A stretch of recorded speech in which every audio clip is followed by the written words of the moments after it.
दोस्तों नमस्कार। मैं श्यामनाथ यादव मिटकरवादी।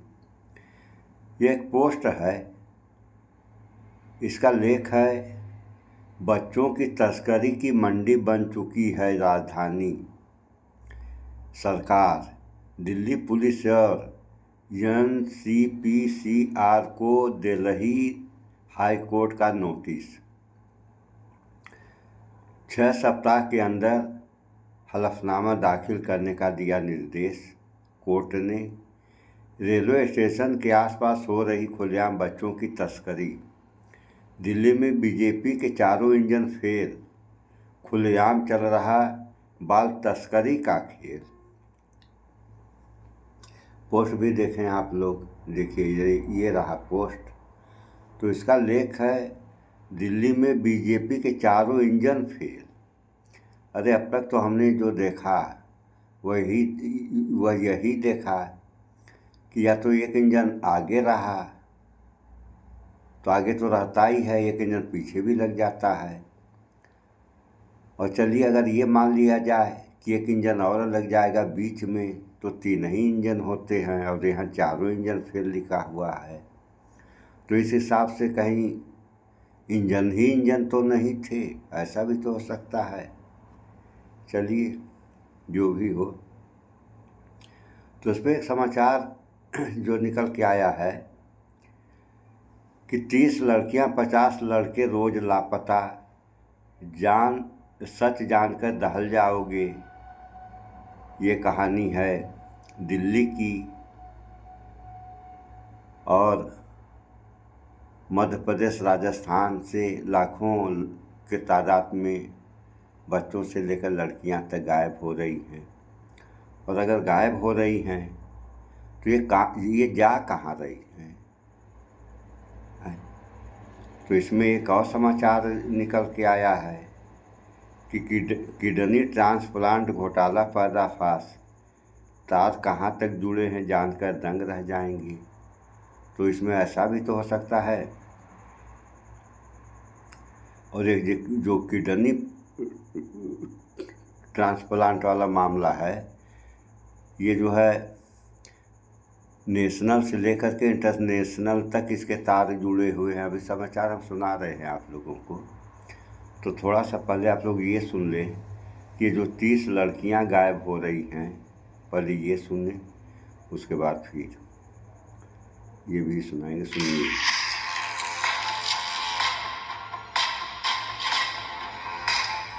देश की राजधानी दिल्ली, जहां 24 घंटे पुलिस की तैनाती रहती है, सुरक्षा के बड़े बड़े दावे किए जाते हैं, वहां हर दिन कोई गायब हो रहा है, किसी को पता नहीं ये घर से भागे हैं, इनको अगवा किया गया है, या फिर ये ह्यूमन ट्रैफिकिंग गैंग का निशाना बने हैं।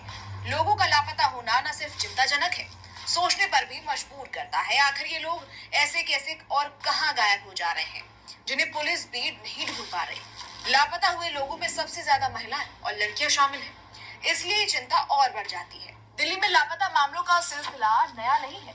बीते सालों के जिपनेट जैसे पुलिस डेटाबेस के आंकड़े बताते हैं 2015 से 2025 तक हजारों लोग लापता दर्ज हुए हैं।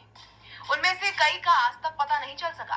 दिल्ली पुलिस में दर्ज गुमशुदगी के मामलों में ये बात सामने आई है, नाबालिगों में 12 से 18 साल की लड़कियों का अनुपात बहुत ज्यादा होता जा रहा है, जिससे समस्या और गंभीर हो जाती है, क्योंकि ऐसे में ये केवल रोजमर्रा के खो जाने का मामला नहीं लगता, अपहरण या बाकी दूसरी आपराधिक गतिविधियों का भी खतरा हो सकता है। दिल्ली में लापता व्यक्तियों, विशेषकर बच्चों के संबंध में किसी भी प्रकार की घबराहट या भय का कोई कारण नहीं है।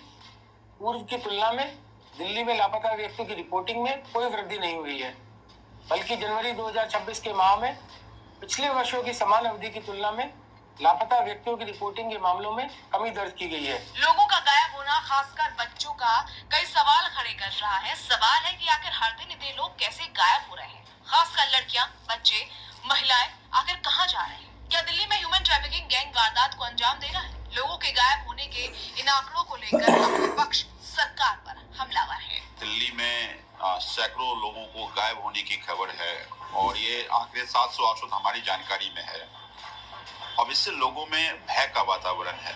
मैं बुराड़ी कॉन्स्टिट्यूएंसी, जहाँ का मैं विधायक हूँ, मैं वहाँ की भी बात करूँ, दर्जनों हमारे पास जानकारी आ रही है कि लोग गायब हो रहे हैं, ज्यादातर बच्चियां हैं, छोटे छोटे बच्चे हैं। तो इससे पूरे दिल्ली में भय का वातावरण है कि कहीं ह्यूमन ट्रैफिकिंग का मसला तो नहीं है या कोई एफ जैसा मसला दिल्ली में भी तो नहीं हो रहा है।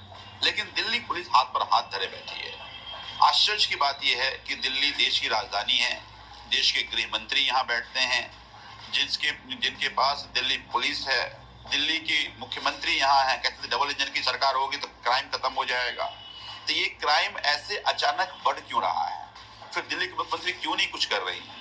दिल्ली के गृह मंत्री, देश के गृह मंत्री क्यों नहीं कुछ कर पा रहे हैं? तो मुझे लगता है कि आज लोग को कोई सुनने वाला नहीं, कोई बेसहारा हो गए हैं लोग। ये मामला इतना गंभीर है कि आप अगर सुनेंगे या कोई भी इसको सुनेगा समझेगा तो आपका दिल दहल जाएगा। और ये डेटा और इन्फॉर्मेशन पुलिस के रिकॉर्ड में है, एनसीआरबी के रिकॉर्ड में है, तो कोई नई बात नहीं है। और ये तो वो नंबर्स हैं जो ऑफिशियल है। पर ईयर दिल्ली, अकेले दिल्ली में 6000 से ज्यादा बच्चे मिसिंग हो रहे हैं। हर 1.5 घंटे में एक बच्चा मिसिंग हो रहा है। और पूरी कंट्री में देखें तो कंट्री में भी कोई बहुत अच्छा सिचुएशन नहीं है। हर 8 मिनट में आप एक अपने बच्चे को आप खो रहे हो। और हमारा रिस्पॉन्स इसके प्रति उतना अच्छा रहा नहीं है, क्योंकि रिकवरी जो है 60 से 70% के आसपास ही है। और ये जो हर साल ये डिक्लाइन होते जा रहा है रिकवरी में। ये तो सुन लिया आप लोगों ने। तो ये बच्चे तो समस्या इस बात की, जिनके घर के बच्चे गायब हो रहे हैं उनके घर वालों से पूछा जाए उनकी आर्थिक स्थिति के साथ साथ और सारी स्थितियाँ कैसी हैं, उनके दर्द पूछा जाए तब उन्हें बताएंगे कितना दर्द है उन लोगों को। और समस्या तो इस बात की है कि जो गायब हो रहे हैं ये जा कहाँ रहे, इनका आता पता क्यों नहीं चल रहा है? पता तो चलना चाहिए, पता भी नहीं चल रहा है। तो थोड़ा सा आप लोग किडनी ट्रांसप्लांट का घोटाला का भी समाचार देख लें।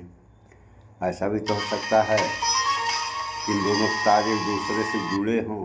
सुनिए। नमस्कार, स्वागत है आपका सत्य हिंदी में। आप देख रहे हैं शरद की दो टूक और मैं हूं शरद प्रधान। दोस्तों, आपने अखबार में तो ये खबरें पढ़ी होंगी कि कानपुर में एक किडनी ट्रांसप्लांट रैकेट पकड़ा गया। या अभी 3 दिन पहले इसका एक्सपोजर हुआ और बड़ी इंटरेस्टिंग कहानी है इसके पीछे। लेकिन उसके तार इतने लंबे जुड़ जाएंगे, उसमें लखनऊ भी जुड़ता है, उसमें मेरठ भी जुड़ता है, उस बीच के कई शहर आ जाते। और किस तरीके से इसके इंटरनेशनल रैमिफिकेशंस भी देखे गए, क्योंकि इसमें न सिर्फ डॉक्टर्स, न सिर्फ पैरामेडिक्स, लेकिन और लोग भी, दलाल भी तरह तरह के शामिल। और आपको ताज्जुब होगा कि एक एम्बुलेंस ड्राइवर जो मेन नेक्सस बताया जाता है और की अक्यूज बन चुका है इस केस में। ये पहले कुछ सालों पहले इस तरह के केसेस होते थे, फिर कुछ ठंडा पड़ गया मामला। लेकिन अभी जिस तरीके से ये मामला उजागर हुआ है, इससे दिखता है कि किडनी ट्रांसप्लांट एक बहुत बड़ा रैकेट, एक माफिया इसके पीछे है। और जो कि रन कर रहा था कानपुर और मेरठ से बिल्कुल एक कॉर्पोरेट हाउस की तरह। बाकायदा एक कंपनी, एक जना कोई प्रोक्योरर है, यानी एक आप पहले ढूंढ के रखते हैं कि किसको किडनी की जरूरत, आप उस तक पहुंचते हैं, फिर आप ढूंढते हैं कि किडनी के डोनर्स कहाँ कहाँ अवेलेबल है, वो मिल जाते हैं। और आप आमतौर पे ये देखा गया है कि लोग गरीबी की वजह से, फाइनेंशियल डिस्ट्रेस की वजह से बहुत से लोग किडनी बेच देते हैं, क्योंकि सबको मालूम है कि ऊपर वाले ने आपको 2 किडनीज दी हैं, जिनमें से अगर एक आप डोनेट कर देते हैं तो आपका कोई मेडिकली कोई नुकसान नहीं, आप you can survive on 1 kidney. क्योंकि ये माना जाता है कि हर 1 मिलियन लोगों, यानी हर 10 लाख लोगों में लोग ऐसे होते हैं इस दुनिया में जिनके एक ही किडनी, तो जिनके पास ये है रखते हैं और उससे पैसे कमाते हैं। लेकिन असलियत ये है कि इस पर हमारा ये मानना है कि जिनके पास एक ही किडनी है, चलिए उसको तो प्राकृतिक व्यवस्था है कि एक किडनी बन गई, लेकिन जिसके पास 2 किडनियाँ हैं और एक किडनी निकाल दी जाएगी तो जो काम वह किडनी कर रही थी उसका भी तो भार एक ही किडनी पे आ जाएगा। और अगर एक किडनी पे भार आ गया या डबल का काम एक किडनी कर रही है तो उस किडनी के ऊपर क्या बुरा प्रभाव नहीं पड़ेगा? अगर उस किडनी के ऊपर बुरा प्रभाव पड़ रहा है तो उसका सेहत के ऊपर क्या प्रभाव पड़ेगा, ये आप लोगों को जानना चाहिए, क्योंकि आप लोगों की ज़िंदगी इससे जुड़ी है। तो थोड़ा सा और सुने आप लोग। वो पैसे नहीं कमाते इतना जिसने किडनी दी है। असली पैसा कमाते हैं बीच के दलाल और उससे ज्यादा डॉक्टर्स, जिनके ऊपर एक तरीके की एक रिस्पॉन्सिबिलिटी, जिनको ये माना जाता है कि हाई मॉरल स्टैंडर्ड के होते हैं, उनको बाकायदा एक ओथ दी जाती है एथिक्स की, लेकिन वो ही इसके मास्टरमाइंड्स ढूंढ पाए गए। वही डॉक्टर्स जो लोगों की जान बचाते हैं, यहाँ जान से खिलवाड़ करते हैं सिर्फ पैसे की। करोड़ करोड़ रुपए तक के एक ट्रांसप्लांट में खर्च हो जाते। डोनर को चाहे 10 लाख रुपए दें, 5 लाख रुपए दें, और बेची जाती है किडनी करोड़ करोड़। ये हालत and it is going on खुलिया। और यूपी में ये जिस तरीके से मामला उजागर हुआ है, अभी इससे बहुत लंबे तार और भी निकलेंगे। ये शुक्रिया अदा करिए उस एक यंग आईपीएस ऑफिसर का जो कानपुर में पोस्ट है, जिसके पास एक कंप्लेंट आई एक यंग लड़के की जो उत्तराखंड से आया था कि उसको किसी ने किडनी के लिए 10 लाख रुपए प्रॉमिस किए थे। उसके 6 लाख पेमेंट तो कैश में हो गया, 3.5 लाख चेक से भी हुआ। बड़ा देखिए कितना लेजिटिमाइज होता है, लेकिन 50,000 रुपए कम मिले। तो उसने शिकायत करी कि साहब इन्होंने मुझसे वादा किया था लेकिन मुझे दिए। वहां से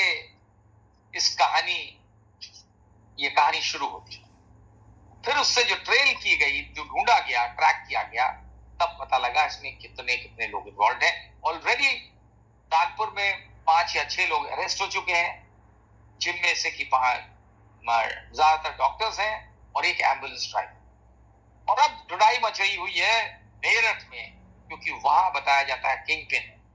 वेस्टर्न यूपी वैसे भी नोन है ज्यादा तरह तरह के क्राइम्स के लिए। अब आप देखिए यह कानपुर का आहूजा हॉस्पिटल है जिसके मालिक हैं, और जिनके डॉक्टर आहूजा और उनकी वाइफ दोनों जने, ये आप देख रहे हैं, ये विजुअल्स में हम आपको दिखा रहे हैं किस तरीके से इनको जब अरेस्ट किया गया है, पुलिस लेके जा रही है और ये अपने मुंह छुपाने में लगे हुए हैं।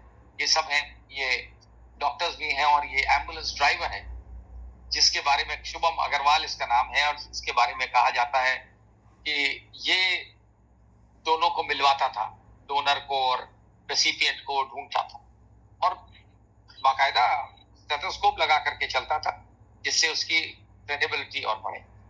ये है, ये देखिए, ये जिस दिन ये अरेस्ट हुए हैं उस दिन के विजुअल्स हैं। और अभी आप देखेंगे दूसरा एक और हॉस्पिटल है, ये तो आहूजा हॉस्पिटल है।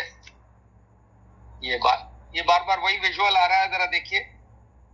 तो इनका जो है ये मेडलाइफ हॉस्पिटल, ये दूसरा है। डॉक्टर आहूजा के तो नाम है डॉक्टर सुरजीत सिंह आहूजा, 54 साल के हैं। उनकी वाइफ प्रीति आहूजा 50 साल की, और ये दोनों जने इंडियन मेडिकल एसोसिएशन में ऑफिस बेरर्स भी हैं। इंटरेस्टिंग।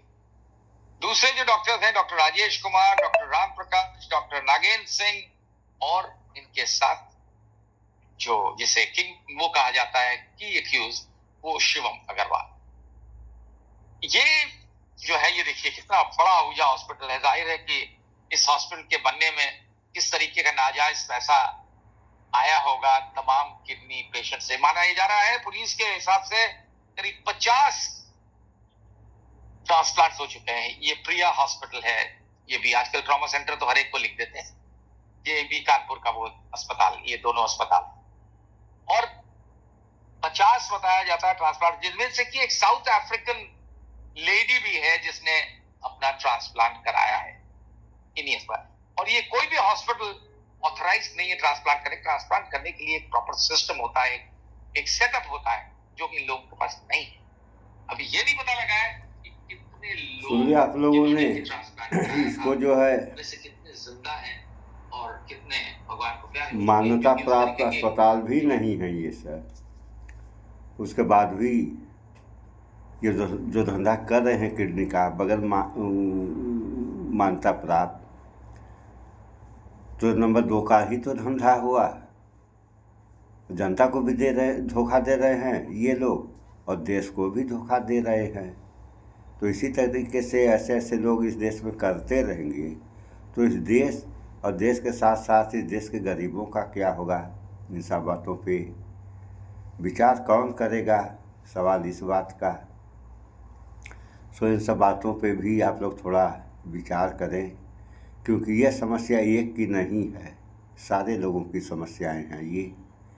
तो इन समस्याओं से निजात कैसे, यानी छुटकारा कैसे मिलेगा, इन सब बातों पे विचार करें आप लोग, भाईचारा बना कर रहें। सो इस वीडियो में इतना ही। स्वच्छता अपनाएं, शुद्ध खाएं, स्वस्थ रहें, शिक्षित बने। जय विज्ञान, जय संविधान। नमस्कार।